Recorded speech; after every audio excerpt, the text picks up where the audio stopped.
नमस्कार दोस्तों, मैं दिलीप कुमार। दोस्तों, टीआरई 4 के विज्ञापन को लेकर लगातार झूठ पर झूठ बोला गया और शिक्षा विभाग बीपीएससी के द्वारा लाखों अभ्यर्थियों को 13 लाख से अधिक शिक्षक अभ्यर्थियों को गुमराह किया गया।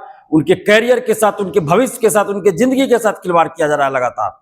बीपीएससी के परीक्षा नियंत्रक महोदय ने कहा था, खुद पॉडकास्ट में उन्होंने कहा था, सबके पास वो वीडियो है कि 25-26 अप्रैल से टीआरई 4 का फॉर्म भराना शुरू हो जाएगा, 19-20 अप्रैल को विज्ञापन आ जाएगा। लेकिन आज 7 मई है, अभी तक विज्ञापन नहीं आया है। और इससे पूर्व भी बीपीएससी ने फरवरी में नोटिस जारी करके कहा था कि अधियाचना मिल गई, जल्द विज्ञापन जारी होगा। और उससे भी पूर्व 24 अगस्त 2024 को ही परीक्षा की तिथि थी टीआरई 4 की, लेकिन आज तक विज्ञापन नहीं आया। और लगातार झूठ पर झूठ बोला गया, तारीख पे तारीख दिया गया शिक्षा विभाग और बीपीएससी के द्वारा।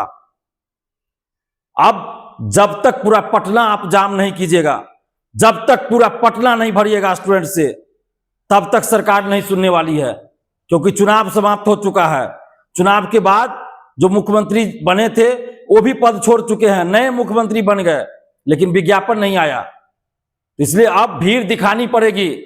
आप जितने भी अभ्यर्थी हैं, चाहे छात्र हो या छात्राएं हो, अगर आप चाहते हैं टीआरई 4 का विज्ञापन आए तो आपको आंदोलन में आना पड़ेगा।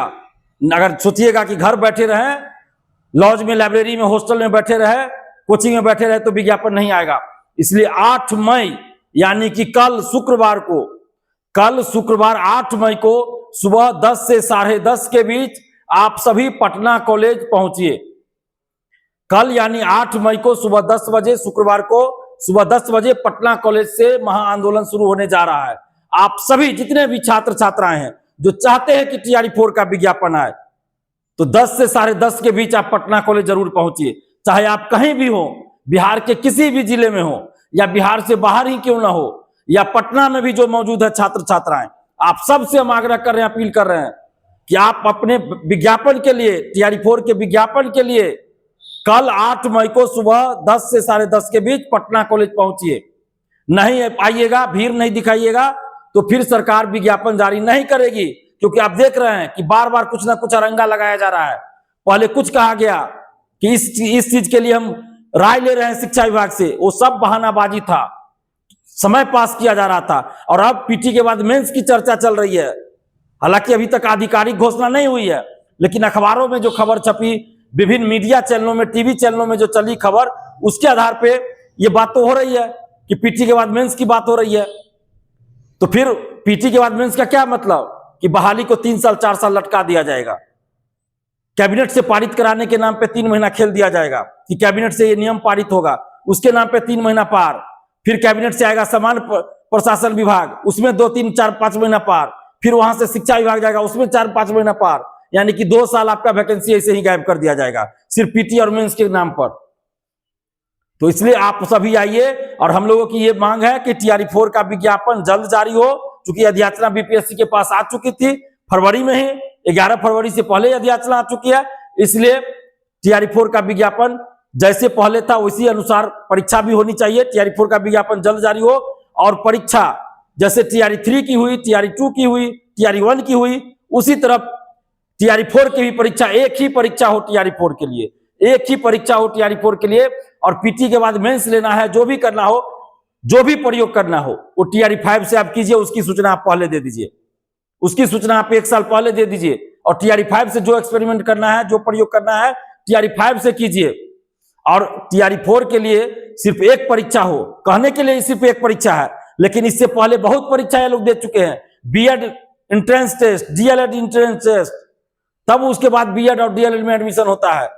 सीटेट पास करके, एसटीईटी पास करके आए हैं, डीएलएड पास करके, बीएड पास करके, इधर सीटेट पास करके, सीटेट पास करके और एसटीईटी पास करके आए हैं। तो कई परीक्षाएं लोग ऑलरेडी पहले दे चुके हैं। लेकिन फिर भी अगर सरकार को, आयोग को पीटी के बाद मेंस लेने की बात कर रहे हैं, तो टीआरई 4 में ये प्रयोग नहीं चलेगा। आपको जो करना है उसकी सूचना 1 साल पहले दीजिए, और टीआरई 5 से उसको देखा जाएगा। अभ्यर्थियों से राय लीजिए और टीआरई 5 से प्रयोग कीजिए। टीआरई 4 में पूर्व से जो चली आ रही प्रक्रिया, परीक्षा प्रक्रिया, परीक्षा पैटर्न, उसी आधार पे आप परीक्षा करवाइए और टीआरई 4 का विज्ञापन आप जल्द जारी कीजिए। इसी मांग को लेकर हम लोग 8 मई यानी कल शुक्रवार को सुबह 10 बजे पटना कॉलेज से महाआंदोलन हो रहा है। तो आप जितने भी छात्र छात्राएं, आप सभी, चाहे लड़का हो या लड़की, आप कोचिंग, लाइब्रेरी, हॉस्टल, लॉज, घर मत बैठे रहिएगा। आप जहां भी है, बिहार के जिस जिला में है या पटना में भी है या बिहार से बाहर है, आप कल 8 मई को सुबह 10 से 10:30 के बीच पटना कॉलेज पहुंचिए। और जितने भी कोचिंग शिक्षक हैं जो टीआरई 4 से संबंधित कोचिंग चलाते हैं, एस्टेट से संबंधित चलाते हैं, सीटेट से संबंधित चलाते हैं, यानी शिक्षक भर्ती से संबंधित जो भी कोचिंग चलाते हैं, पूरे देश भर के कोचिंग संचालकों से और पटना के कोचिंग संचालकों से, बिहार के सभी कोचिंग संचालकों से अपील करते हैं कि कल आप कोचिंग दिन भर बंद रखिए। उसकी घोषणा आप ये कर दीजिए, अभी कर दीजिए। और हम लोगों के आंदोलन में छात्र और छात्राएं आते हैं और छात्र और छात्राओं को आंदोलन में आना है, क्योंकि कोचिंग शिक्षक आंदोलन में आएंगे तो सरकार को एक बहाना मिल जाएगा कि ये कोचिंग शिक्षक वाले आंदोलन करा रहे हैं, अपना कोर्स बेचने के लिए, कोचिंग चलाने के लिए आंदोलन कर रहे हैं, और आंदोलन को सरकार बदनाम कर देगी और अभ्यर्थियों की बात नहीं सुनेगी। जैसा कि आप 17वीं बीपीएससी री एग्जाम आंदोलन में देखिए, पिछले साल एसएससी रेलवे एग्जाम में दिल्ली में देख लीजिए। तो इसलिए हम लोगों को कोई कोचिंग शिक्षक से कोई मतलब ऐसा नहीं है, कोचिंग शिक्षक आएंगे तो हमको कोई दिक्कत नहीं है, लेकिन सरकार को एक मौका मिल जाएगा कहने का कि ये कोचिंग शिक्षक आंदोलन करवा रहे हैं। अगर कोई नेता आते हैं तो सरकार यही कहेगी कि विपक्ष के लोग आंदोलन करवा रहे हैं। तो इसलिए हम लोग छात्र आंदोलन का मतलब सिर्फ छात्र आंदोलन, सिर्फ छात्र और छात्राएं उसमें शामिल हो। तो जितने भी आप छात्र छात्राएं हैं, अभ्यर्थी हैं टीआरई 4 के, आप सभी से आग्रह कर रहे हैं कि कल 8 मई शुक्रवार को सुबह 10 से 10:30 के बीच पटना कॉलेज आप सभी पहुंचिए। धन्यवाद, जय हिंद।